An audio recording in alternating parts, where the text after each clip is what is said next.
Every 1st of December, the 10th floor of Foster & Sons magically morphs into a winter wonderland, buzzing with the chatter of holiday plans and decked out with more twinkling lights than one small space should ever incur. This year is no different from the last 4. I have a sneaking suspicion that Bevan from accounting with her annoyingly festive sweaters is the little elf behind this year's decorating extravaganza. But keeping with the holiday magic of it all, she'll never take credit. It's all very festive and cute, albeit a bit distracting. I mean, this is an office, after all. I'm not a Grinch or anything. I just don't prioritize the holidays like my coworkers do. I have my reasons. Plus, I'm too busy, a self-proclaimed workaholic. That's why I skillfully avoided the sign-up sheet for today's festive-themed potluck. But let's be honest, no one is missing the sad, store-bought cupcakes I would have brought. I grit my teeth as another rendition of "It's the Most Wonderful Time of the Year" hums through the speakers. I swear this is the 3rd version I've heard today, and it's not even noon. This is going to be the longest month ever. It doesn't help that I'm on a ridiculously tight deadline. Year-end projects have been stacking up on my desk, all courtesy of my incredibly inefficient coworkers. Talk about waiting until the last minute, guys.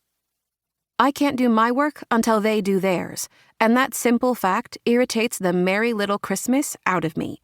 If it were up to me, I'd do it all myself. Unfortunately, that's not how things work around here. But if I can power through this next stack of advertising comparison reports, sounds fun, doesn't it? Then maybe I can sneak off for one of those delicious-looking cookies from the overly decorated table behind me.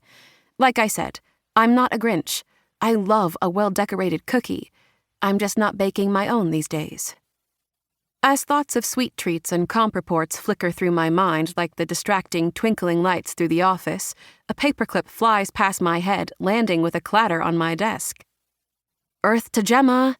Gretchen's voice slices through the stale office air, her words competing with the holiday tune streaming from the speakers. Gretchen is my office bestie. Okay, my only bestie. And quite possibly the most positive person I've ever met. Having been hired a whopping 6 months before me, she took me under her wing, and we've been connected at the hip ever since. We no longer work in the same department, but thankfully our desks are still next to each other. Gretchen is working her way up the marketing ladder, while I'm still stuck in advertising analysis. I love my job, and I'm good at it, but I'd much rather be in marketing. That's one of the reasons I work so hard. One of them. I lift my head to meet Gretchen's gaze, offering her a curious grin. "What?" I mouth. Her large, expressive, amber-colored eyes light up as she nods towards the conference room. "They're calling you in," she whispers. "Me?" I question, my eyebrows practically leaping off my forehead. That can't be right. I don't have anything on my calendar this afternoon. Gretchen must have misheard. But being the nosy person I am, I stealthily roll my chair back behind the line of desks to see what's going on. Okay, that's strange. The conference room at the end of the hallway, the one that's only used when the bigwigs are in town, is filling up with board members, human resource staff, and a few people I don't recognize. Seriously, how did I miss all the commotion? Just as I squint to get a better look, one of the younger board members strides across the room and presses a button on the wall, transforming the transparent window into an opaque screen, obscuring my view inside. Dang it. "Gemma Jones?"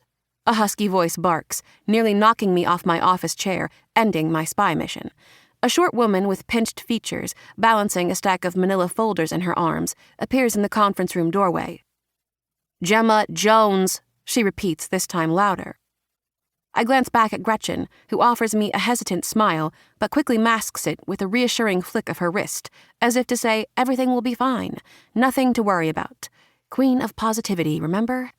But they don't call you into this conference room without a scheduled meeting unless it's something to worry about, and this definitely feels like something to worry about. To keep listening to this audiobook, I've left you a link in the description so you can do it, at no cost thanks to Audible's 30-day free trial.